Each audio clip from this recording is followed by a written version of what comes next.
Bom dia! Hoje é a sessão 2 do Meta Arte, a minha conversa semanal com a Camila Danuziata, nossa artista plástica. Se vocês ainda não assistiram, se acabaram de cair de paraquedas aqui agora, então saiba que já tem um capítulo incrível, né? Uma sessão incrível que foi lançada no último domingo, onde eu introduzo a Camila e ela introduz a jornada dela no universo das artes plásticas, só que vai muito além disso, né? Tem metafísica, tem processos de transformação, é, é ela, né? Tem muito mais, trazer muito mais do que arte. Sou E, Joe. e sim, querida, bom dia. Boa tarde, boa noite para todos que estão em qualquer linha do tempo, né? Porque eu não sei que horas as pessoas vão ver esse vídeo. Olha o que eu trouxe para você. Flores! Flores? Ai, que amor! Eu tenho capim dos pampas aqui. Ó. Não são Trouxe... flores, mas é bonito. É que eu tô numa fase de flores, eu tô usando muitas flores. E aí eu trouxe flores. Maravilha, primavera aí, não é mesmo? Não é? É primavera. Faz chuva Maravilha. hoje no Rio de Janeiro, inclusive. É, aqui tá meio nublado, meio chuva, meio É. sol, meio todas as estações, mas tá tudo bem.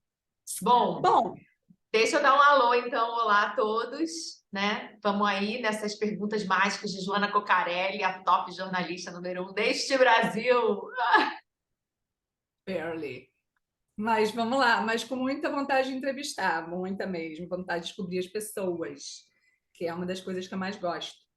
É dar realmente aí uma plataforma para muita gente que devia ser mais comentada, eu acho. E a Camila é uma das que mais. Nosso vídeo, primeiro vídeo, teve uma resposta super incrível para Camila, né? Assim, as pessoas curtiram demais, agradeceram. Isso tudo você pode acompanhar no Instagram da Camila e no Instagram do Jojo Entrevista, tá? Acompanha lá sempre, porque a gente vai estar sempre postando, ela vai estar sempre postando as entrevistas que a gente está fazendo aqui, e eu também vou sempre postar as outras que o canal vai trazer. Maravilha, é isso aí. Bom, a gente parou, vou fazer uma breve história do tempo da Camila, que aconteceu na nossa primeira sessão, que foi a gente começou explicando que a gente já se conhecia há muito tempo, e aí as nossas vidas foram cada um para um lado. A gente começou a fazer uma entrevista para eu escrever e publicar. Só que ela falou: chega, porque a entrevista nunca acaba, a gente sempre ficou falando, sempre ficou falando. E aí ela falou: partiu o YouTube, não tem mais esse negócio de escrever, não. Vamos fazer ao vivo, que quem sabe faz ao vivo, e vamos botar a cara na janela e no audiovisual, que acho que vai fluir melhor, né? Então, é isso que a gente está fazendo. A gente falou, então, sobre a parte onde ela começa a carreira dela se matriculando numa faculdade de marketing, e aí isso vira moda, e aí um monte de bagagem que ela acumulou, experiências espirituais que acabaram levando ela para a residência artística. Então, a gente está continuando a linha do tempo que a gente fez na última sessão. Diz para mim, residência artística, o que é isso para o leigo? Ótimo, começamos bem. Bom, vamos lá. A gente pode entender uma residência artística também entendendo uma residência médica, né? O que é uma residência médica? Uma residência médica, ela é um momento onde a pessoa que se formou, né, tá indo lá obter experiências que ele não vai obter nos livros, né? Ele vai vivenciar a medicina, certo?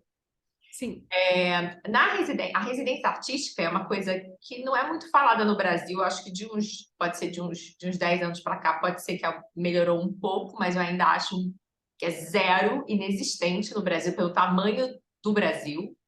Mas é algo que existe já há alguns séculos na Europa, nos Estados Unidos, né? Que é o que, basicamente, é uma troca de realidade. E o que é uma troca de realidade? Bom, a pessoa sai de um lugar e vai para o outro, e nesse outro local ela é estimulada. Vou dar um exemplo assim, as pessoas gastam fortunas aí em viagens, certo? Todo mundo ama viajar. Você faz uma pergunta para alguém e fala assim, o que você estaria fazendo da sua vida hoje? O cara, estaria viajando, né? Aham. Por que as pessoas gostam tanto de viajar? Porque, por várias razões. Mas é uma das formas mais rápidas e prazerosas de autoconhecimento. Porque quando você está diante de uma outra cultura, de um outro idioma, de outra realidade, que é uma troca de realidade, né? Você está trocando a sua realidade ali todo dia e você tá mergulhando num outro universo, você conhece mais a si próprio, você se compara, você consegue entender mais os seus limites, as coisas que funcionam para você e não, você expande a sua percepção de mundo. Então, é muitos ganhos que você tem quando você viaja, né? E tudo isso com muito prazer, né? Tudo é novidade, né? No dia a dia a gente perde esse senso de novidade. Quando a gente está viajando, a gente senta em qualquer boteco, não senta? Ah, vamos aqui mesmo. E tudo é ótimo, tudo é encantador, tudo é a primeira vez ou a segunda, a terceira, mas assim, são poucas vezes e você consegue entender o valor daquilo, o significado daquilo, né? Não está embotado por um cotidiano. Exatamente. Você vai num pé sujo, na rua, assim, e você come uma comida de rua e fala que máximo. Agora você vai no dia a dia na sua vida, você fala, não, aqui não. Não, aqui eu não quero, vamos num restaurante, ou vamos no outro bairro, eu não frequento aquele bairro. Você vai perdendo isso e que eu costumo associar ao olhar do turista com o olhar do artista, que é algo que a gente não pode perder, que é esse senso de novidade pelo cotidiano. É enxergar poesia no ordinário, de ver aquela coisa que você perdeu né, o sentir daquilo, aquilo virou óbvio para você. Como resgata isso? Eu acho que para mim aí está um grande exercício, né? Tá, mas aí, só para a gente, para ter uma ideia, você considera, que no seu caso, pelo menos, a residência artística foi uma coisa que tomou forma num lugar, especificamente num curso ou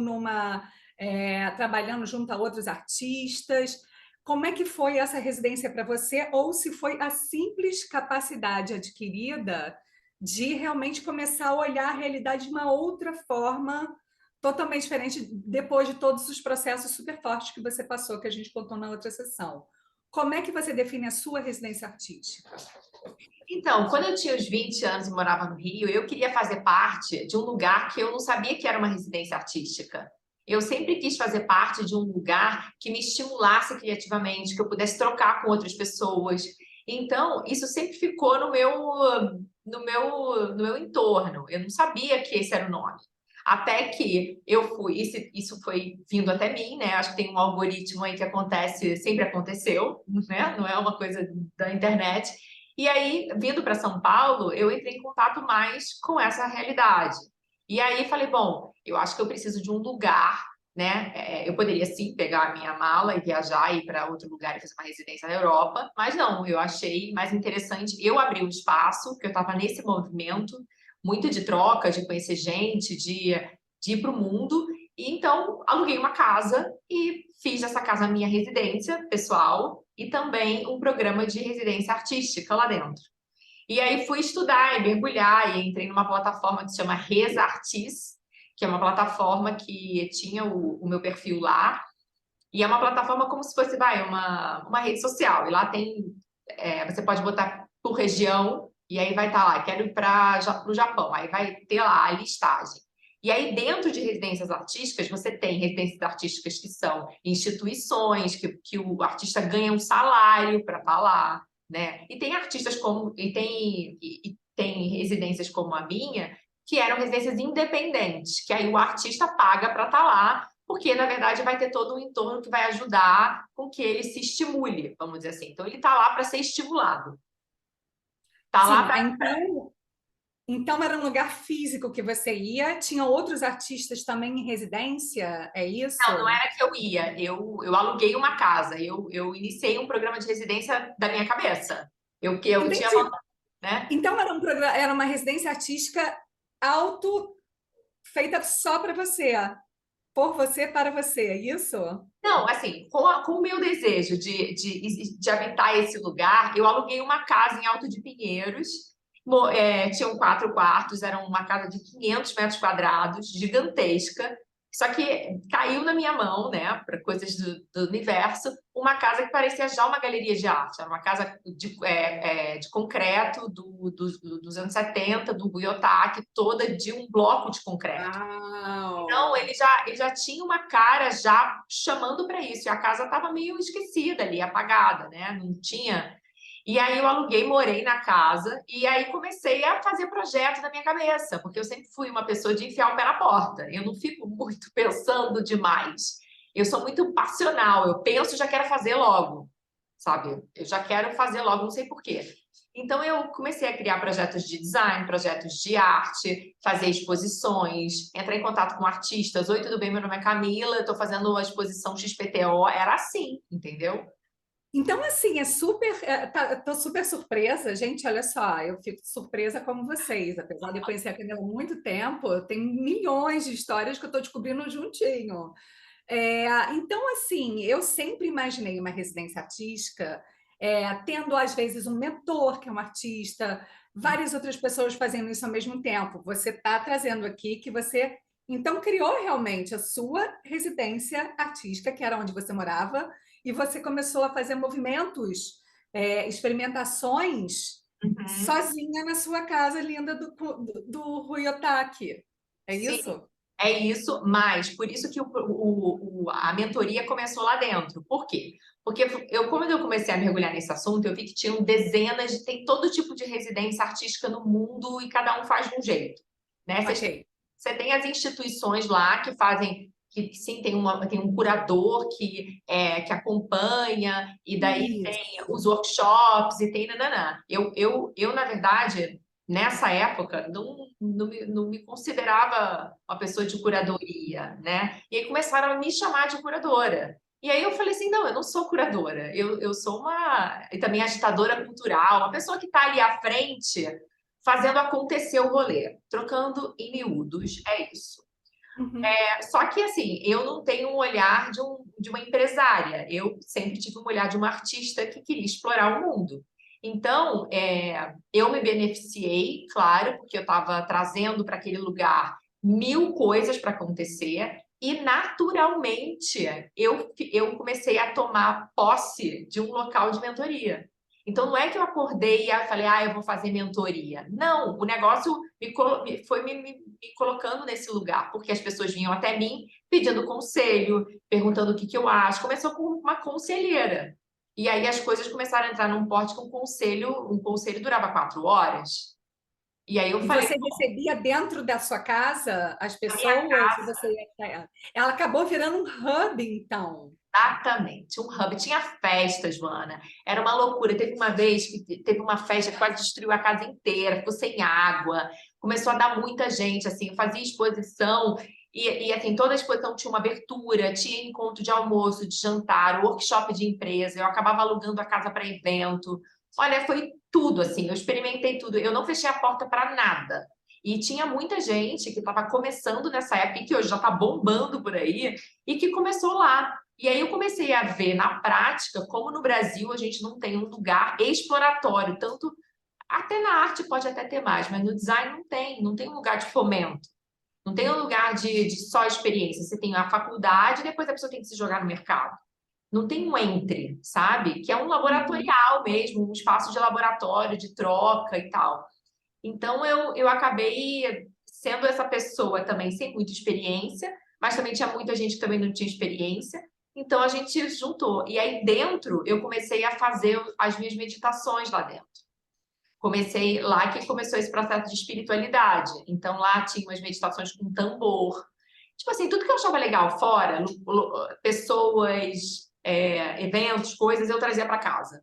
Então, Então não era só um lugar de produção de arte e design, não era. Era uma coisa, era um local, um hub realmente exploratório geral. E como a espiritualidade, né? A gente viu na outra sessão, é, é uma coisa que realmente assim, tipo, acendeu você para a arte, aquilo, claro, também estaria presente nesse. Gente, eu queria ter participado. Estou com foi inveja. muito, olha, foi um momento de ruptura. Eu digo assim, que foi o segundo momento de que eu posso pontuar, né? A primeira, eu digo que foi essa mudança de cidade, e aí quando eu tomei a ayahuasca, e aí eu morri, e aí renasci de novo, e aí eu, nesse renascer, eu falei assim, eu quero habitar novos locais da Camila. Então eu fui experienciar mil coisas, sabe? E eu comecei a ver, observar o que que essas experiências dão de resultado, como isso é importante. E é por isso que Uhum. hoje eu levanto a bandeira que todo mundo tem que explorar. As pessoas têm muito medo de explorar, de dar certo, de dar errado, por incrível que pareça, ainda em século XXI, 2022. Mas tem que errar, o erro é subjetivo, né? Você tem que ir lá, porque se você cai, você mesmo sabe como levanta. Senão fica muito abstrato e mágico o negócio na cabeça das pessoas, né? Muito Sim, ilusório. e a sombra também, né? Porque se você não ousa, não realiza, você não conhece direito os seus limites que podem ser muito maiores.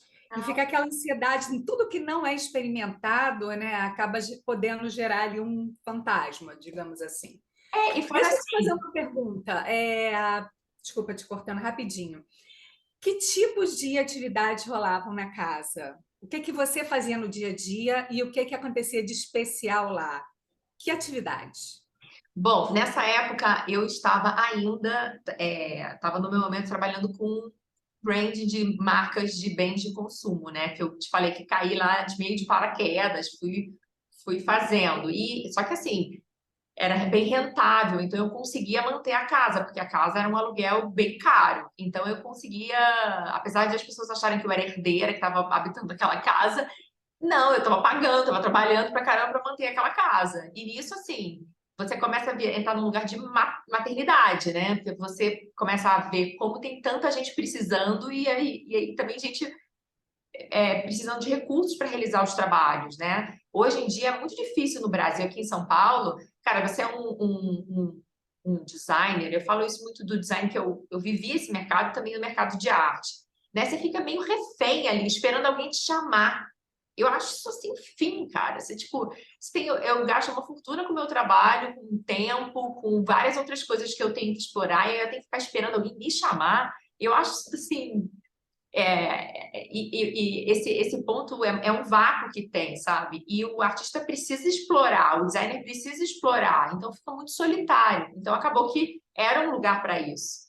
Então, muita gente ainda em início de carreira, ou começando, ou saindo da faculdade. Eu sempre tive um olho muito bom para detectar talentos. Eu tenho um olho bom para isso. E então eu comecei a falar, cara, essa pessoa tem potencial e não sei o quê, porque eu entendo que o trabalho se aprimora. Então eu criei um projeto chamado Lado B, que se chamava Explorações Brasileiras. Então tinha performance, tinha vídeo, tinha palestra, era como se fosse um micro festival, né? Tinha exposição também. Fiz um projeto de design que a gente usava madeiras de refúgio, né, de sobra, e essas madeiras iam para os designers e eles criavam objetos a partir dessas madeiras de sobra. Isso numa época que Isso ainda acontecia, essa criação acontecia dentro da casa? fora. Cada um levava para o seu canto e aí depois trazia. O que acontecia dentro da casa é o programa de residência, que eu tinha um perfil no Resartis. Então, lá veio um artista da Colômbia, veio uma menina da França, veio um outro menino da Holanda, e aí ele faz um application, né? E aí ele fala, olha, eu tenho vontade de passar de 1 a 3 meses morando na casa. Eu tinha Pois é, e é presencialmente, não era online. A plataforma é online, mas era para promover esse intercâmbio, digamos assim, né? que Da é isso pessoa que é a ali fazer. residência. Ela tem que Incrível, habitar ok. no Está lugar. mais claro ainda agora. Né? Aí, então, paralelamente acontecia isso, porque eu tinha 3 quartos, fora o meu era o quarto. Então, eu morava no quarto, praticamente, porque a casa inteira era o projeto, e tinham 3 outras suítes. E essas 3 outras suítes eram ocupadas à medida que a pessoa ficava 1 mês ou até 3 meses. E aí ela ia lá produzir alguma coisa e ia embora, entendeu? Aham. Então, isso acontecia. Então, por isso que eu estou te falando que a mentoria começou nisso, porque como foi tudo muito espontâneo, as pessoas chegavam lá e, obviamente, olhavam para mim como um referencial. Né? Eu tô vindo de um outro Com país, certeza, eu com não sei como funciona certeza. essa cultura, então eu acabava. Então, o que eu tô querendo dizer com tudo isso é que nada foi muito pensado. Eu fui no flow, entendeu? Da vida. Eu fui experimentar, me abrir para isso e deixei vir. Então foi muito natural as coisas forem acontecendo. E paralelamente a isso, eu vi que eu estava com um puta potencial numa casa enorme. E falei assim, gente, vamos fazer coisa acontecer aqui dentro, Com sabe? certeza. Ter um espaço físico é tudo, né? Não, é Assim, é tudo, é tudo. incrível. É isso que eu tô te falando. Se hoje eu quero fazer uma exposição e eu quero fazer uma exposição num lugar legal, tipo, o cara me cobra uma grana. Como artista, a pessoa não tem como, não tem esse aporte financeiro para pagar, você tá entendendo? Aí tem que participar de edital, que às vezes os valores são vergonhosos. E eu não perco tempo para. Eu falo assim, não, é melhor eu pedir dinheiro para um amigo do que participar do edital. Porque, gente. Assim, aí, não é importante para o currículo, mas aí chega uma determinada idade que você fala, não, dane-se o currículo, sabe? Aham. Enfim, mas aí então acho que tem esses dois lados. Tinha o programa de residência, que aí como eu ia acompanhar esses trabalhos, orientar como uma orientadora, a mentoria começou surgindo aí. E aí eu vi a potencial da casa e comecei a desenvolver exposições, tudo que eu tinha ideia de fazer, eu fazia. Aí eu comecei a fazer uma meditação com tambor xamânico e fiquei encantada com a Mônica Jurado. A Mônica, eu te amo, porque a Mônica foi um portal para mim. A primeira vez que eu fiz a meditação, eu saí do corpo, as experiências, eu falei assim, eu fiquei assim, passada com essa meditação. E aí eu falei, eu trouxe a Mônica lá para dentro, e a Mônica super comprou o projeto. E a gente fez uns processos com alguns artistas e designers que eram processos bem densos de ficar nessa meditação e depois voltar do processo e anotar coisas que poderiam virar um trabalho de arte, de uma exposição, enfim. Então eu comecei a explorar esse lado, que é o meu lado hoje do meu trabalho 100%. Eu entro em processo meditativo e vou desenhar, eu faço meditação às vezes e fico brisando sobre possibilidades, tento fazer visualizações criativas, então tudo começou lá. Esses rituais seus, meditação, visualização, eles se transformam, de que forma eles influenciam a sua produção artística? Não, hoje sem dúvida é 100%. Sem isso, isso está integrado já em mim. Não é uma coisa que faz parte, eu medito todo dia, às vezes 2 vezes por dia, é, de 30 minutos a 40 minutos. Assim, realmente eu tenho, eu vejo uma eficácia assim na minha paz. Eu preciso ter isso, porque eu entendi que eu crio com a frequência, com a frequência baixa. Se eu tiver com uma frequência muito alta, muito quicada, sabe, que eu tenho a tendência de ser muito acelerada, eu já entro num processo de ansiedade. Então, eu preciso abaixar minha frequência para entrar no estado de criação. Ok. E não é isso para mim, não, tá? Tem muitos estudos que falam sobre a tal da frequência teta, não são as frequências onde você tá. A gente está falando aqui em beta, né? Mas quando você está em sono de vigília, você entra em frequência teta, assim como o Einstein fazia isso, o tal do cochilo. O tal do cochilo é exatamente você colocar a sua frequência no estado de vigília, e aí é como se você abrisse a cortina. E aí você consegue enxergar o que você não está vendo. E hoje, com o volume de informação que a gente tem, que é o tempo todo assim, né? No Instagram, a gente é super estimulado. Se a gente não Super tiver, estimulado, é enlouquecedor. se a gente não tiver um momento de abaixar essa frequência, aprender a lidar com essas frequências internas, a gente entra em processo de ansiedade, que aí é o que a gente está vivendo isso globalmente, né? Remédio ansiolíticos, consumo de álcool aumenta, tudo aumenta porque você precisa baixar. Ninguém consegue ficar high o tempo inteiro. Você precisa de um Aham. recurso para dar um slow ali, fumar maconha, enfim, por aí vai. E vamos lá, as suas peças são talismãs para mim, tá? São peças com significado místico, tá lá, tá muito, muito evidente. Acho que era legal, de repente, até você botar aqui algumas durante a edição da nossa entrevista, assim, para o pessoal Conta um pouco do que te inspira para criar as formas que você cria. E você consegue, né, dentro dessa sua estética, criar objetos mesmo que são funcionais e outros que não são, né? Mas todos eles obedecem a um certo estilo, a um certo formato, existe uma mensagem ali. Que mensagem é essa? O que está por trás das formas que você cria? O que está por trás? Bom, quando você começou a fazer a pergunta, eu achei que a resposta ia ser gigante. Porque aí eu ia ter que voltar lá quando eu comecei a criar em moda. Mas falando agora sinteticamente, né? Ela fala mais sobre mim. Eu acho que quando eu olho um trabalho que eu estou fazendo, aí só fazendo uma vírgula. Quando eu vim, tem que lembrar que eu vim de uma escola de moda. A escola de moda desse lugar, anos 80, anos 90, dessa cultura ainda muito capitalista, que não se falava em slow fashion, tinha um processo, é um processo muito de criar de fora para dentro. Aham. É um processo de ver tendência, é um processo de ver quem é que está fazendo aquilo melhor que você, é um processo de ficar meio sugando o outro, né? A gente foi criado assim, essa escola de moda que eu fiz parte, tá? E aí eu tive que fazer uma rotação, né? No momento que eu fecho essa porta, eu falei assim, não faz sentido eu olhar para fora. Mas o que é dentro? Se é um espelho fora também, né? Aí a gente começa a falar das brisas subjetivas. Só que quando o processo, eu comecei a explorar e comecei a perder o medo de fazer o projeto sem medo de errar, sem medo de buscar validação externa. Eu vou fazer porque eu estou a fim de fazer, porque eu estou acreditando. E assim, é meio que cassino a vida para mim, entendeu? Eu pego todas as minhas cartas e jogo ali, sabe? Eu fico sem Uhum. R$ 1 depois, mas eu jogo tudo, assim. Eu sou a minha própria mecenas, né? Aham. Muito com isso. Hoje eu estou um pouco mais suave, mas eu ainda assim, às vezes, cara, eu vou investir, eu invisto em mim. Então, Aham.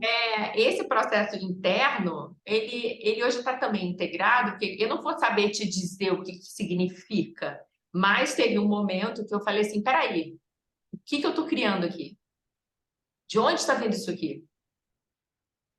De onde vem esses desenhos, cara? De onde vem essas formas? Por que eu faço Isso, forma? é mais ou menos o que eu quis perguntar para você. E aí, uma vez a gente conversou e você falou assim: um grande lance é a ancestralidade das coisas. E eu adorei quando você comentou para mim, então comenta para gente. Então, eu comecei a exercitar uma coisa que eu também indico para muitos artistas, né? É que uma vez quando você se distancia do emocional do seu trabalho, você não fica, ai, o meu trabalho, você consegue desenvolver um olhar crítico, que é exatamente você, peraí, o que eu estou fazendo? Né? Por que eu estou fazendo o que eu estou fazendo? E aí eu não sei te dizer, eu não sei te dizer essas formas exatamente de onde vem, mas me faz sentir que vem de uma ancestralidade compartilhada aí de um inconsciente cósmico, que vai além do inconsciente coletivo. Uma coisa sem tempo e espaço. E que começa a me dizer muito de quem eu sou hoje. Então é como se o que eu sinto, eu vou dizer o que eu sinto. Eu sinto como se eu estivesse acessando partes minhas que estão divididas em realidades paralelas, de outros tempos, espaços e dimensões. E elas ficam me mandando mensagens sobre mim mesma, e daí eu conheço mais. Daí, hoje, quando eu faço um trabalho, não é como eu fazia em moda, que era somente pela questão estética. Eu olho um trabalho e falo, nossa, por que eu estou fazendo alguma coisa tão pesada? Acho que eu falo, por que tá tudo. Eu carrego, e é tudo simbólico, eu carrego uma peça, mas está muito pesado, né? E como você interpreta, por exemplo, esse aspecto? Por que que então, qual a explicação que você dá para você ter criado uma coisa que você mesma considera pesada? Então, aí eu começo a dialogar com o trabalho. Peraí, não é pesado. Pesado talvez eu esteja julgando o trabalho, né? Ele não é pesado, ele está dizendo sobre o que eu vejo é que eu como se eu tivesse voltando à idade da pedra, né? E trazendo um novo ser. Porque se a gente for, vamos jogar nossa mente lá para as pessoas que viviam dentro das cavernas, né? A gente pode fazer um deslocamento de mente e olhar e pensar, cara, imagina viver naquele ambiente, né? que você só tem a natureza, o silêncio, a linguagem do som, do sol, do vento, da chuva, e os caras começam a desenhar na parede. Por que que eles começam a fazer isso, né? Por que essa necessidade de se expressar, né? E aí é como se eu tivesse lá na caverna, fazendo uma nova linha do tempo, sabe? Eu começasse a puxar um outro jeito de construção. Então, eu preciso desconstruir toda a Camila. Eu preciso ir para um lugar, talvez, árido, pesado, ou um lugar denso, que é um lugar ainda que não é sutil, que ele não é... Para talvez redesenhar um novo... É o que são as conversas que eu tenho comigo, Joana, que são bem essas brisas, sabe? Assim, basicamente é muito curioso, porque a maior parte, né, e grande parte, por exemplo, do valor da arte contemporânea, que muitas pessoas não gostam porque elas dizem que elas não entendem, né? Porque, enfim. É, e aí vale sempre a pena. Um dia a gente tem que falar sobre isso. Falar, gente, perca o medo da arte contemporânea, porque você às vezes é para não entender mesmo, e o significado que você der para aquilo é o significado certo, entendeu? Porque assim as pessoas ficam muito travadas, eu acho. E tem coisas muito interessantes, engraçadas e que manifestam um tempo. Eu estou falando da arte contemporânea porque se a gente olhar para a história da arte, né, ela está sempre ali configurando um momento histórico, um momento estético, em tudo, assim, você pode contar a história da humanidade, em vez de ser um livro de história geral, ser um livro de história da arte, que ela vai te contar exatamente também o que estava acontecendo, né, de uma forma mais simbólica. E o que me deixa curiosa é que você, né, nas suas peças, que são realmente assim, né, elas têm formas esféricas e elas têm um, texturas mais rústicas. É interessante que é como se você realmente estivesse viajando no tempo, em vez de estar manifestando uma coisa que está acontecendo aqui agora, você está voltando no tempo e reinterpretando um lugar ancestral. E que aí você está dizendo que é um lugar ancestral dentro de você mesma, você está se reconstruindo a partir disso. É fascinante. Você pode comentar um pouco mais? Sim, a gente tem 5 minutos, então eu acho, bom, eu acho que no início do trabalho, só queria pontuar isso antes de encerrar isso aqui. O início do meu trabalho não era tão denso, ele foi ficando essa coisa mais arqueológica que eu estou vendo agora que eu estou indo. Ele começou entre o branco e o preto. Como assim? Era desenhando, era esculpindo? Qual era a forma Não, física? a forma lembrava muito os meus acessórios de moda, que eu fazia Ok. acessórios durante muitos anos. E quando eu tive esse insight, eu falei, puta, eu tô criando formas. Que formas são essas? Eu tô criando isso há muitos anos, estou criando isso há décadas, as mesmas formas. Só que eu estava inconsciente nisso. E aí eu tomei consciência e vi que eu estava num momento de vida de purificação. E é por isso que eu comecei a trabalhar tanto branco. Porque na alquimia medieval você tem os 3 estados de consciência. Você tem a obra em negro, a obra em branco e a obra em vermelho, né? O Uhum. negredo, o albedo e o rubedo. Então, que é o quê? É o mergulho. Você precisa, o início do jogo é mergulhar na sua sombra, mergulhar naquele quarto que você não vai, né? Que rege a sua vida, né? Você é regido pelo seu inconsciente. Uma vez, Total. uma vez que você está acostumada a frequentar lá, e eu acredito que todo artista deve ter o hábito de frequentar esse lugar, senão ele vai ficar fazendo algo muito superficial. É um lugar dolorido, não é um lugar legal. Toda hora você tem que vir lá, né? O que são as minhas mazelas, as minhas questões, o que sofre, Até uma hora que aquilo dali começa a se reconfigurar para o lugar do albedo, que você começa a entrar em estado de purificar, porque aquilo dali também não é tão mais pesado quanto você imaginou que fosse. E aí você entra no estado que eles chamam da pedra filosofal, que é a obra em vermelho. E aí é um estado de, sei lá, iluminação, não sei todo esse lugar. Mas é, É isso, exatamente. Você começou trazendo influências da própria moda, dos acessórios que você sempre criou, e começou a transformar eles, na verdade, quer dizer, dar um significado mais simbólico, de uma forma que ela não vai ser vestível, ela vai ser inspiradora, ela vai ter outro significado mais profundo, é isso? É isso, e daí, naturalmente, eu fui vendo o cimento, esse lance do pesado, começou a vir para mim, e eu comecei a ficar com uma necessidade muito do primitivo, sabe? E aí eu estava mergulhada no livro Mulheres que Correm com os Lobos, estava mergulhada na mulher selvagem. E aí eu falei assim, o que que é a mulher selvagem?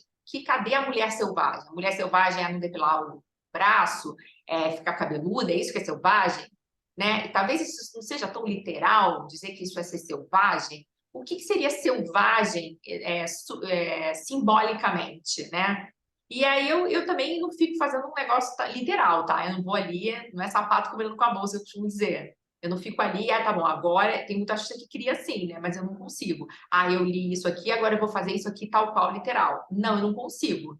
Eu vou lendo, aquilo vai reverberando, o dia a dia vai passando, eu como, tomo banho, e aí quando eu sento para criar, aquilo eu deixo, eu me entrego, entendeu?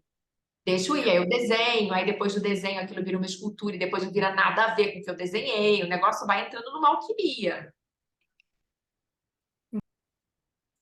Se a gente está falando de ancestralidade, a gente está falando de materiais rústicos, pesados e mulheres selvagens, eu te pergunto, você já criou a sua versão da Venus Willendorf?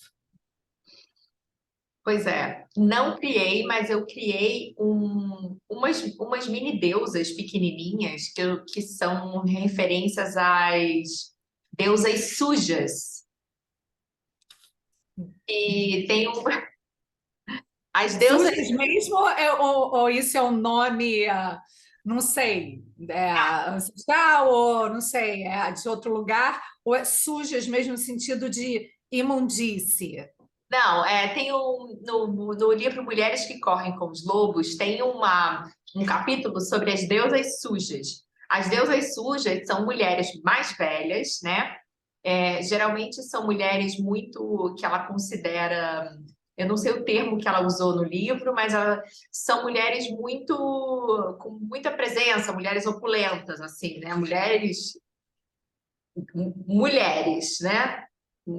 E essas mulheres, elas são mais velhas e elas estão num papel ali de aumentar a frequência, vamos dizer assim, quando a mulher está meio caída, meio na baixa. Abatida, sem energia. Isso, abaixo dessa energia. Elas trazem histórias que são histórias para as mulheres caírem na gargalhada, e são histórias sujas. Que é tipo, vai falar, sei lá, do pinto do cara, ou vai. Uma Coisa de putaria. uma putaria, um papinho de mulher, putaria, tipo, kkkk, e a gente fica rindo horas.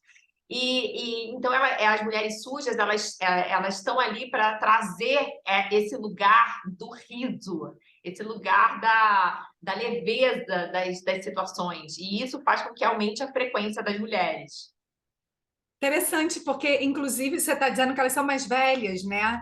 E a gente sempre associa a velhice com uma coisa mais é, rabugenta, carrancuda. A gente associa, por exemplo, as pessoas mais jovens como mais engraçadas, espirituosas, né? E aí, no Mulher que Corre com Lobos, não é assim. São as mulheres dizendo, então, que existe uma grande sabedoria no humor. E também dizendo que esse conceito que a gente tem, né, da mulher sábia, que é o que seria, né, caso bem mais velha, seria a mulher experiente, né, as mulheres que passaram já por muitas coisas, sempre foi muito bem visto nas sociedades mais antigas, né, como uma referência, né, essa tal da sabedoria, né, são pessoas que eram elevadas em locais de, nossa, né? Adoração. Adoração. Exato. E como é que são essas? Então, eu entendi. Mulheres sujas, gente, não é nem um nome assim que Não, um são nome deusas. português, né? Exatamente, essas deusas, né? Sujas, exatamente.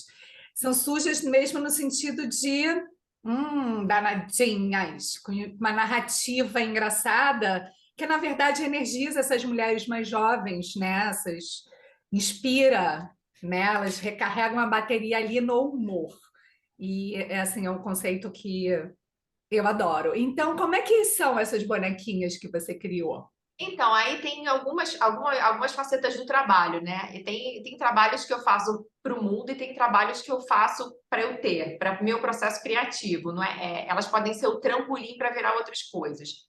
E algumas coisas que eu leio, que fica na minha mente, eu gosto de botar no meu ateliê como um amuleto. Então, eu fiz elas em cimento, pequenininhas, e elas existem lá no. Tem até uma foto delas no meu Instagram, e uma delas, que eu fiz até o texto sobre as deusas sujas, mas ela tá ali como amuleto. E tem alguns trabalhos que eles ficam ali como quase são ritualísticos ali. Eu quero ficar perto dessa energia, de um humor, né? Eu tenho assim um pouco de deboche, de humor, eu falo de coisas muito densas e ao mesmo tempo eu gosto de trazer também uma leveza, sabe? A gente tem que buscar autoconhecimento, tem um lugar muito obscuro da psique, do mergulho, dos traumas e tal, mas também tem um lugar de kkk, de ficar ali, né? Levando a vida mais suave. Eu prezo muito por esse equilíbrio entre a profundidade e a suavidade. Isso, e fica num caminho assim do meio, que é uma coisa muito libriana, não é?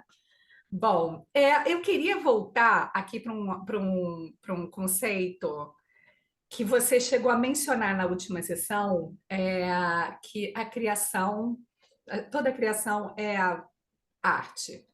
Você já foi uma pessoa que trabalhou com moda. Você acha que moda e design são arte? Eu não sei se toda. Eu falei isso, é minha cara também pensar. Eu não sei se eu lembro de eu ter falado isso, mas eu não sei se toda criação é arte, mas eu acho que mas todo ser humano é criativo. A criação, ela é o nosso bem imaterial aí, o material, é o bem coletivo, o criar. Tudo que eu lembro que eu falei foi todas as nossas. Tudo que a gente existe. Desculpa, tudo o que a gente vive de uma criação, né? A cadeira, a roupa, é uma criação, mas nem tudo isso para mim é arte. Pois Tal- é, eu queria muito, porque o que é arte é uma das perguntas que é uma pergunta que nunca se esgota, né? Quer dizer, tem o que é arte, aí cada um vai dizer. Uma vez eu ouvi o Alexandre Hercovitch falar: ai, moda não é arte, para de bobagem. E outras pessoas vão dizer que é arte, outros estilistas, Pierre Cardin, por exemplo, né? Ah, ele. Inclusive, achei a sua camiseta que eu estou te devendo da Pierre Cardin amarela. Lembra que ele Eu falou? quero essa camiseta. Não, vou mandar não, eu vou te visitar já já e levo para você. Mas ele, por exemplo, já considerava que era uma criação realmente artística. Qual é a tua? Isso eu estou fazendo paralelo, tá, de moda, mas tem designer, né? Assim, tipo, produtos que estão ali na prateleira do supermercado, né? O processo de criação daquele design. Como é que você vê isso? Como é que você raciocina isso? Tem arte? Não é arte? Por quê? É bem complexo isso aí, viu, Joana? É bem complexo. É realmente cada um Estamos aqui para dificultar também. tem um olhar meio de fato do que é arte e tal, e acho que a arte também ela é muito viva, né? No sentido de que ela não se permite ficar ali estática. Então, para mim, isso já é arte, o ato de você não permitir que algo seja permanente. Ela é impermanente. Então, só aí já tem muito assunto. Só ia, sim. Mas, então, se a gente for pensar, por exemplo, que a moda ela é, ela é super volátil, né? E as próprias embalagens de produto, aquela coisa toda, também é um consumo, uma coisa que você eventualmente vai descartar. Dentro desse conceito é arte? Então, vamos lá, vamos tentar brisar junto aqui, porque eu também Vamos. não trago respostas, eu trago também perguntas. Ok. Eu acho que tudo é imaterial, tudo é, né? Como que eu acabei de dizer, né? Não tem nada para Fugaz. sempre, fugaz. Se você está num paradigma. né? Então aí a gente vai entrar em mapas de mundo, né? Então eu acho que o Kandinsky do livro do Espiritual na Arte, ele vai dizer que só é arte se vier de uma necessidade, se vir de uma necessidade interior. E aí ele disseca no livro que seria, né, uma necessidade interior. Seria talvez, aí a gente entra na subjetividade do negócio, né? Porque para mim, ser arte é um comando. Eu preciso me colocar num local para eu começar a entender o mundo de uma forma, Certo? sabe? Exatamente. A gente começou a entrevista, você falou, pois é, eu fui para um lugar meu, quando a gente É, começou a falar sobre residência artística. Eu fui para um lugar meu, dentro de mim, que virou, que eu comecei a frequentar, que é artístico, né? E aí, é exatamente o que você está falando, criação de mundo, que é, de novo, Deleuze e Guattari aqui, né? Falei das linhas de fuga lá na outra entrevista, e aqui é criação de mundo mesmo. Então, dependendo, criação. você está dizendo que Exatamente. dependendo do mundo que você está habitando, se você criou ou entrou numa outra frequência e tal, você vai ter ideias diferentes a respeito disso, do assunto. Exatamente. E aí, nesse ponto de vista, assim, a gente tem um criador, né, que ele pode criar porque ele cria porque ele necessita, ou ele cria porque ele precisa, ele vai criar e o ser humano é o criador. Mas ele passa a ser, ele sai criando coisas, mas ele passa a ser realmente como se fosse o Deus criador, o criador de mundos, quando ele começa a entrar nesse comando artístico, para mim. Aham, Entendeu? Então é um aham. comando. E aí, nesse ponto de vista, e aí eu te trago exemplos. Por exemplo, um cara na China, por exemplo, tem muita gente que pinta quadro com excelência. Pinta quadro assim, se você Tem tem muito falsificador na China de quadro, né? não, mas eu sei pintar daquela forma. Eu não pinto. Aí a pergunta, isso é arte? Olha, tem um documentário exatamente sobre obras falsificadas, um documentário, né, real, sobre falsificação de quadros falsificados numa das maiores galerias de arte de Nova Assim, York, eu vi, eu vi. peritos que foram dar uma olhada e É, não perceberam, por exemplo, que aquele tom do amarelo não tinha na época do David Hockney, exato. sabe? E aí foram descobrir que era um senhorzinho na China e que Eu aquela vi. tinta É era, maravilhoso. sabe? É E eu maravilhoso. olhei e falei, meu Deus, que tosco! E E aí você olha, vai falar, reprodução de arte é arte? só Aí que aqui, você tem que botar no contexto, né? A história do cara era um cara que não conseguia vender a arte dele. e aí ele foi começar a copiar. E aí ele começou a copiar, e aí sim ele começou a vender o trabalho. Então, assim, como que eu entendo isso? Eu entendo que quando você entra nesse comando, que é esse lugar que é subjetivo do artista, e aí você vira um criador de mundos, é como se você colocasse, cara, uma magia no quadro. Se eu coloquei uma magia ali dentro da minha escultura. E a cópia talvez seja a necessidade de extrair isso, essa essência que está ali dentro, mas ele não vai conseguir extrair, porque não foi o Aham, criador que fez aquilo, né? aham. Então, pois é Mas assim, aí tipo, ele talvez ele não tenha sido, talvez ele não tenha conseguido vender o trabalho dele, ou isso, porque talvez ele não tenha se colocado no trabalho de arte. Ele só era um pintor. sim, sim, ele não conseguiu imprimir, né, fazer que a criação dele absorvesse Ele não chegou a... no lugar da necessidade interior que o Kandinsky fala, que é esse lugar que é que para mim eu entendo e o Kandinsky não diz dessa forma, mas tem alguns outros livros que falam que é como se é a desconstrução do ego. E aí a gente vai entrar na alquimia que fala é preciso morrer em vida, né? Que é você virar apenas um canal e uma entrar antena. no flow. Mas isso é um olhar também, que é um olhar que eu trago do artista como quase um médium, né? Mas tem Uhum. artistas, por exemplo, que estão envolvidos num lugar totalmente social e que talvez não tenham essa lógica de pensamento que eu estou trazendo, entendeu? Entendi. Nessa eu queria te fazer uma outra pergunta. Quer dizer, eu não sei se tem exatamente a ver com o que você está falando, por isso que eu vou perguntar.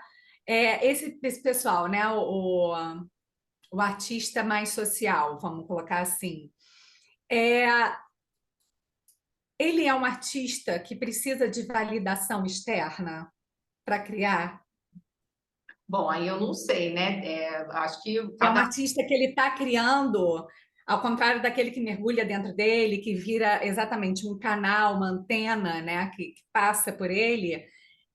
Quem é esse artista social? Me parece que, sendo a palavra social me traz, que ele, na verdade, está criando para ter uma validação. Eu acho que existem artistas que produzem coisas interessantes, mas pensando no que vão pensar do que ele fez, do que ele produziu. Pode até ter isso, mas eu acho que toda arte acaba sendo social. Assim, o artista, ele que vai. O meu olhar é o seguinte: uma vez que eu entro em contato com esse lugar interno, eu consigo atingir o outro. Não é à toa que é um trabalho difícil de fazer, mas ele vai ressoar. Tem alguma coisa que é quase uma magia mesmo, que fica impregnado no negócio que você faz, entendeu? Ele vai atravessar as camadas do consciente, da matéria. Ele vai entrar igual uma ressonância na vida das pessoas. É um efeito igual jogar uma pedra no lago. Ela vai ficar fazendo esse caminho Sim. da ressonância. Mas também, se você. Aí a gente está falando de um lugar mais espiritual, um lugar de autoconhecimento, que às vezes pode até soar como é uma egotrip. Mas eu acho justamente o oposto. Eu Porque acho o oposto também, às não vejo vezes como ego trip. às vezes vem pessoas para mim e falam assim: como é que eu atinjo o outro? Eu falei: impossível você atingir o outro pensando em atingir o outro. Você só vai atingir o É outro. aí onde eu queria chegar. Existem artistas assim, a gente pode pensar, ou você acha que todo artista, na verdade, tem esse processo de internalização Eu e acho que produção? cada um é de um jeito, assim, mas sem dúvida, o meu pensamento é assim: uma vez que você atinge a si próprio, você atinge o outro, porque o que eu estou falando aqui são coisas do ser humano, da humanidade, são coisas que são bem comum entre nós. É dor, Uhum. é trauma, é sofrimento, é criação, é magia, potências, e são assuntos que entram nas camadas do nosso inconsciente. Agora, vamos lá, um artista que você fala, não, é um artista ativista. Eu ainda acho que mesmo assim ele está acessando o lugar interno, porque ele está É. olhando para algo que está doendo dentro dele e tá sofrendo. Agora, claro, a gente está no século XXI e está existindo realmente um chamado de ser menos indivíduo e mais coletivo, sem dúvida. Vamos pensar mais no outro. Mas eu não deixo de trazer o pensamento de que é impossível só você viver de uma forma de fazer um trabalho externo e não fazer um trabalho interno. Porque senão você não Uhum. está sendo. Fica um pouco dissonante ali. Assim como eu já convivi com artistas que fazem um trabalho muito lindo externo, mas internamente, no dia a dia, não se aplica a mesma lógica. Então, para mim, essa conta não fecha. Eu acho que o trabalho que você está fazendo fora, você tem que fazer internamente. E tem muito trabalho para fazer internamente. E aí sim a gente convive melhor em sociedade, porque uma vez que eu consigo entender essas sombras, essas minhas mazelas, as sombras são as mesmas, as dores são as mesmas. A gente fora é muito diferente, né? O cabelo, a pele, mas internamente todos nós temos as mesmas, tristeza é igual, a raiva é igual, o amor, tudo é a mesma coisa. Universal, É né? universal, é coletivo isso já. É o que nos une, na real, essa humanidade. Vem cá, você já teve ato criativo? Oi? Você já teve ato criativo? Como assim ato Passar um criativo? tempão, hiato, passar um tempo Uai, uai, falei sem uai. produzir nada. Foi na residência, o meu processo de moda até a saída da residência, eu produzia quando alguém me pedia alguma coisa. Eu passei praticamente 8 anos sem produzir nada. 8 anos. Jura? É, E como é que você vivia? porque o meu ser estava querendo experimentar um outro lugar e que eu achava que não era arte na época, mas era a minha construção. Eu só estou aqui hoje conversando com você porque eu vivi esses 8 anos de hiato, mas que não era hiato. Eu estava fazendo. Mas isso daí já na fase da residência artística? Eu não produzi nada, eu ficava na gestão. Você acha que. Porque na minha cabeça romântica, eu ia ter um super ateliê, ia não sei o quê, não consegui tocar em Não nada. produzia. Você Nada. pirou? Como é que você ficou? Você se desequilibrou? Você teve uma crise de identidade? Ficou angustiada? Não, é porque o momento era outro, era um momento que a Camila precisava. Eu estava num momento muito conectada a um lugar de articulação cultural, entendeu? Eu Ok. queria, eu queria fazer o circo pegar fogo, eu queria algo grandioso, eu estava num Amo, lugar. Eu não queria ficar ali no amo. ateliê. Hoje eu estou num lugar mais da mulher experiente, desse arquétipo aí que quer ficar no ateliê quietinha. Mas eu tava young nessa época. Eu queria ir para o mundo, eu queria conhecer 1.000 pessoas, fazer 1.000 projetos. Entendi. Então também isso faz parte, porque isso me deu muito repertório. Hoje eu Uhum. consigo ser, acho que uma artista completa no sentido de que, cara, eu não preciso de ninguém para vender meu trabalho. Seria muito cômodo ter, como eu já tive uma galeria, mas eu consigo ter muitas habilidades assim e consigo me virar com todas elas porque eu fui lá, experienciei.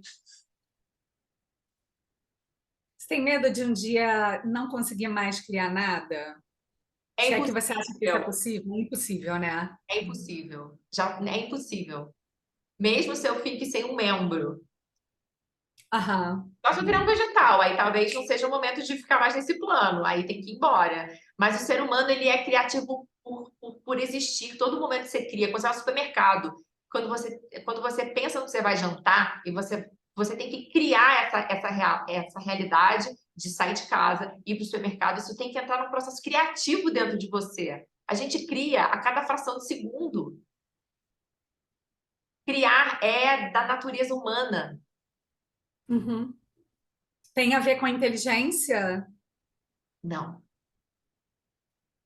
Não, Tem a ver com o quê? eu não tenho nenhum repertório de neurociência, tá? Alguém pode falar aí, não, tem não sei o quê, a genética do XPTO, não tô Me falando nada. segura, Camila. Não, não, não, porque níveis de inteligência não tem absolutamente nada a ver a sua relação com o mundo, é como você se relaciona, é o mundo que a gente se relaciona pede ser criativo. É uma coisa Uhum. de relação, de estar em relação com as coisas. Como a gente Uhum. enxerga o mundo separado, a gente precisa da criação para se relacionar com esse mundo. A gente não enxerga o mundo como um organismo único, a gente não vê a Terra como uma célula. A gente não vê os outros na rua como partes do corpo. É a mesma coisa que eu olhar para o meu corpo agora e ver meu dedo mindinho no Japão. Eu não vejo ele lá, no colo. Eu não vejo ele aí pendurado na sua orelha. Ele está aqui. Eu tenho uma noção do meu ser integral, porque eu estou vendo ele junto. Mas eu não tenho essa mesma relação com o mundo que eu vejo. Eu vejo separado. Agora, como é que é? Você precisa de um estado, por exemplo, durante a pandemia, você criou bastante ou não criou nada? Cara, para mim a pandemia foi um momento de silêncio. Uhum. Porque eu já estava vindo com um processo mais monástico de vida, assim, mais quieto, saindo um pouco. Tem o fato de eu não estar bebendo já tem 5 anos, então, na verdade, ele só potencializou um estilo de vida que já estava existindo em mim. E Aham. foi um momento muito de. Sabe o dia fora do tempo no calendário maia? Sim, dia 25 de julho. É como se eu vivesse um lugar fora do tempo para mim, a pandemia. Foi Para um. mim foi o dia da marmota. Ah, Um pouco menos glamouroso, assim, um pouco menos ai, interessante. O dia da gente, marmota. esse filme é muito frito, né, cara? Nossa, que Muito. pânico! Você fica. Eu me sentia nesse ciclo, assim, sabe? Você não se sentia, não sei, assim, Não, você se sentia fora do tempo. não, Todos os dias. não, eu fiquei no. Porque assim, o que acontecia? Eu aluguei um ateliê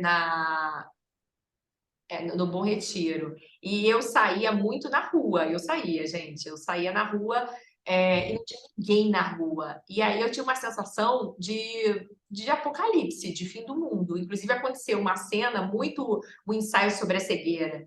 Foi um dia que eu fui no supermercado, na hora que o supermercado abria, e eu fiquei na porta esperando. Só que a ideia não era só minha. Todo mundo teve essa mesma ideia.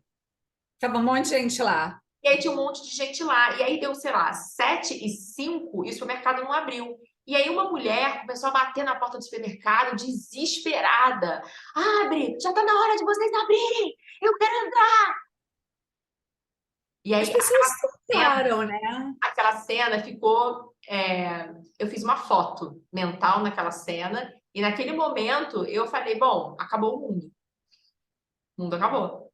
Eu tô aqui, tipo assim, é a ressaca de um mundo que é velho mundo.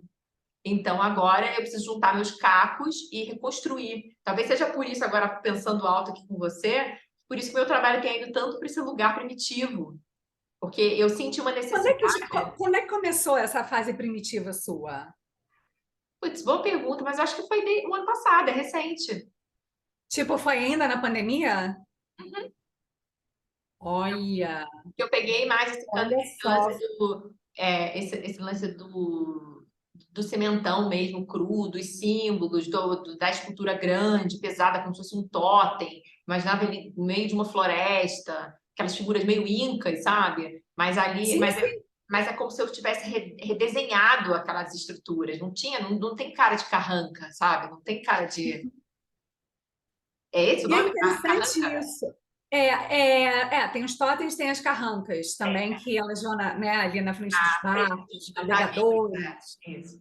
E você, assim, de repente, essa fase coincidiu, então, com a pandemia.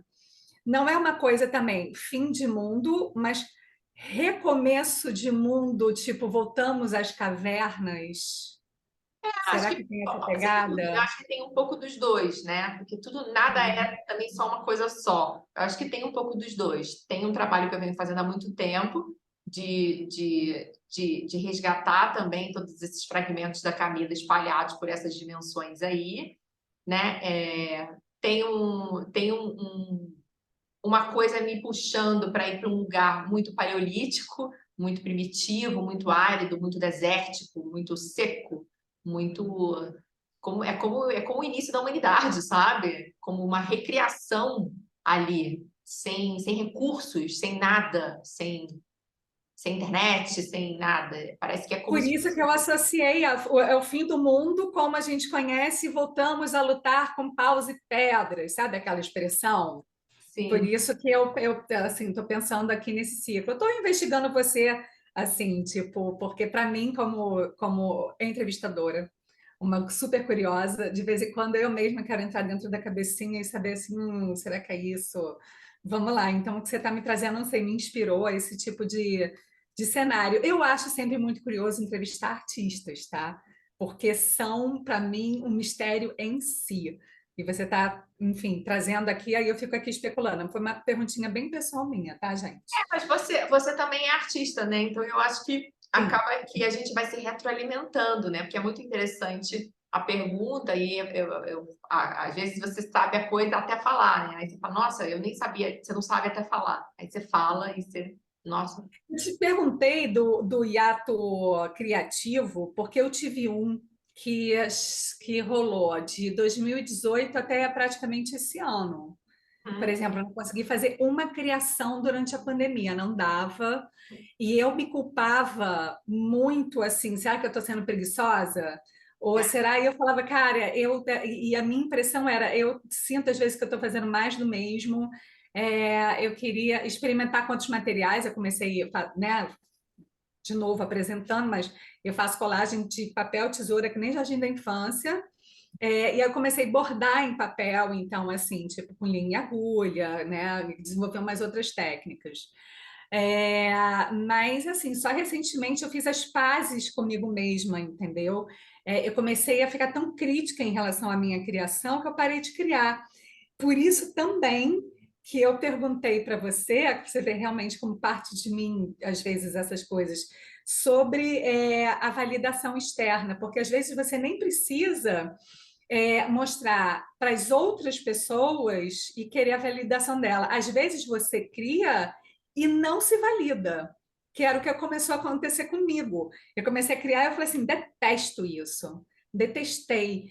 E você falou uma coisa maravilhosa, que é assim, se você tiver medo de errar, se você tiver medo de ousar, se você não acreditar, não vai ter arte.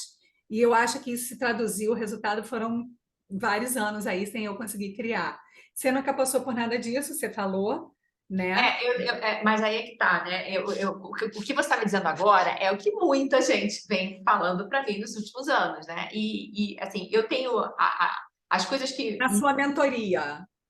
e o que eu perdi, assim, ou os traumas que eu tive, ou a perda da minha mãe, que foi um grande trauma e tal, eu acabei desenvolvendo outras habilidades, né? O universo ele é muito sábio, né? Ele te tira o som, mas ele te dá mais paladar, né? Você puxa de um lado e ele parece que ele entra numa inteligência interna para entrar em equilíbrio para o seu sistema, né? Uhum. Então eu acho que o que eu estou querendo dizer com tudo isso é que esse lugar onde todo mundo fica, que é sair da zona de conforto, para mim, eu acho que eu sempre vivia nisso. Então, assim, o que é sair da zona de conforto para a maioria, para mim, é a minha zona de conforto, vamos dizer assim. Então, Entendi. esse lugar da crítica, ou do julgamento, eu, sei lá, sempre fiz meio vista grossa. Eu, sei lá, vai lá e faz, sabe? Era muito Aham, racional, porque se você para e pensa, você não faz a nada, porque você pensa demais. exatamente. Eu acho que Uma o paralisia. pensamento, ele tem que vir no último estágio, quando você tem uma bagagem, você, cara, deixa eu olhar minha trajetória, deixa eu ver o que eu fiz. Mas se você não fez nada, você vai ficar só tolindo. E aí você deixa, aí só tá o ego operando. É o ego operando o tempo inteiro. E aí você Rasteira de ego. rasteira de ego, porque o ego duvida, o ego te coloca pergunta demais, ele vai te questionar demais. E o flow criativo precisa existir nessa frequência mais arriada, né? Onde você Uhum. tá existindo ali e você simples, é do seu natural fazer, né? Igual, pô, Uhum. eu tô com sede, eu vou beber uma água, né? Você não vai parar e perguntar para mim, será que eu bebo uma água agora, daqui a pouco, ou será que de repente eu bebo o ano que vem? Você bebe a água e bebe a água que você está a fim de beber. E o processo criativo genuíno, ele tem que ser assim. Aí, em outros momentos, quando você começa a gerar uma série de conteúdo, de pensamento, de reflexões ali sobre o seu trabalho, aí talvez esteja uma hora de organizar a casa. É meio yin e o yang operando junto, né?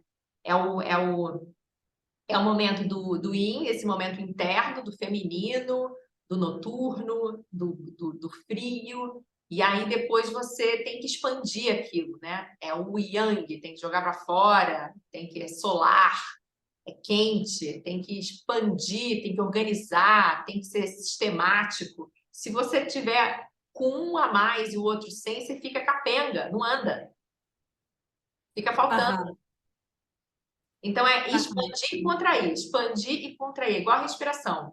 Inspira e coloca para fora. É igual o coração. Bate e volta. O processo criativo é o mesmo. Expande, mas tem que saber para onde volta. Se você expande demais, você fala, puta, me perdi. O que eu estou fazendo? Aí vai vir essa pergunta uma hora, né? E se você fica contraído demais, você começa a ficar cristalizado ali, né? Não quero, não vou fazer, não vou mostrar, e é muito que e não amplia. Então é o tempo todo essa dança de movimento. Aham, em si mesmado. Você acha que essa dança de movimento se reflete, né? Assim, por exemplo, quando você está mais em expansão, se reflete em determinada estética criativa. E quando você está no movimento mais para voltar, né, ali, de contração, você teria outra? Você consegue, assim, a sua estética é sempre as formas, os temas, eles são sempre lineares, não importa em que fase você esteja na vida. Bom, a expansão e a contração, para mim, pode se dar em uma semana, em um dia ou em 10 anos. Ela Ok? pode ser uma fase. Eu gosto de comparar muito com as estações, por exemplo. Você tem o inverno. O inverno nem sempre a gente floresce, né? Porque o inverno é um momento frio, né? É um momento que não é para você florescer, é para você ficar quieta em casa, aquecida. É um momento interno. E aí tem o verão, que você fica pelada, você fala alto, você sua, você quer encontrar os amigos. Então, eu acho que o processo criativo ele acontece nessas estações também, mas elas podem acontecer num dia. Eu posso acordar invernosa e à tarde eu posso estar solar. Ok. Mas a expansão, para mim, ela acontece quando eu já saturei. eu estou em busca de aprender e eu tomo bode, às vezes, de processo. Eu aprendo rápido, quero e gosto de movimento. Então, se eu já aprendi um processo, já dominei aquilo, já estou fazendo aquilo, já de olho fechado, tá na hora de expandir. Tá na hora de buscar Aham. outras coisas, tá na hora de me oxigenar, de conhecer gente nova, de fazer um curso, alguma coisa, porque eu entrei num processo de saturação daquilo dali. Aham. Nem, É, nem que seja para sair um pouco e para voltar para a mesma coisa. certo, mas só para dar assim, né, dar uma oxigenada. O que que você costuma fazer quando você sente que você está nesse momento de preciso me expandir? É curso, é cinema? Eu mudei O de que, tem cidade. alguma coisa específica que você corra atrás? Eu mudei de cidade, né, Joana? Foi o meu maior momento de cristalização. Eu passei 8 anos, por isso que eu tô te falando. Saúde. Saúde. Desculpa, gente. Saúde. A expansão pode durar 8 anos. Aham. E durou, né? Porque eu fiquei expandido, eu tava com sede do mundo.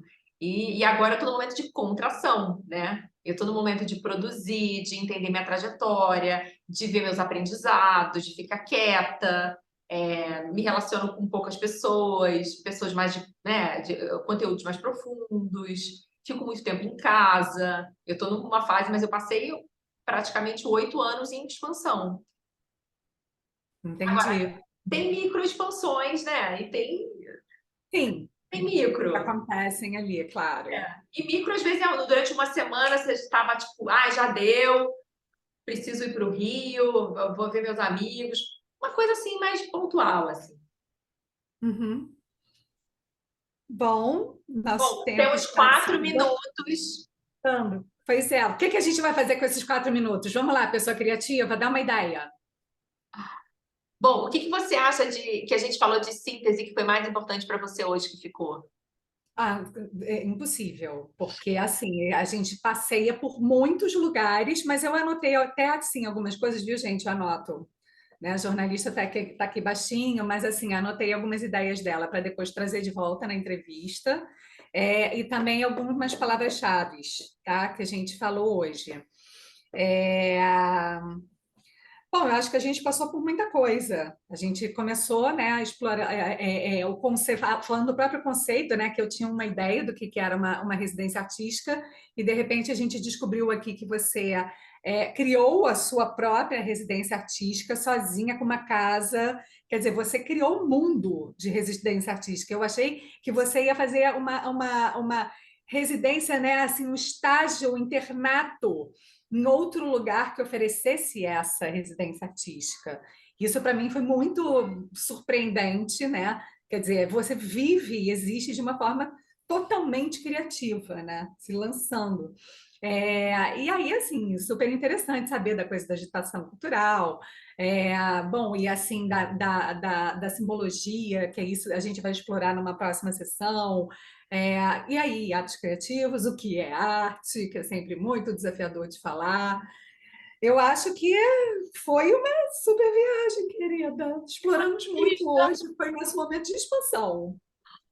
Maravilha! Então por hoje é isso. Por hoje foi só isso. É Espero só que isso tudo. Espero que esses encontros estejam reverberando por aí, né? Nessas Assim, fagulhas do cosmos. então, eu acho que quem não está vendo está perdendo, total. É, então, a gente vai fechar por aqui hoje. Obrigada pela audiência. Camila, obrigada pela oportunidade de poder te explorar aí, trazer tudo isso. E daqui a uma semana a gente volta com Meta-Arte, certo? Maravilha! Eu que agradeço, Joana. Você é luz, minha amiga. Te amo. Você é raio, estrela e luar. Tá? Então, até quarta. Um beijo grande. Beijo, gente. Tchau, tchau.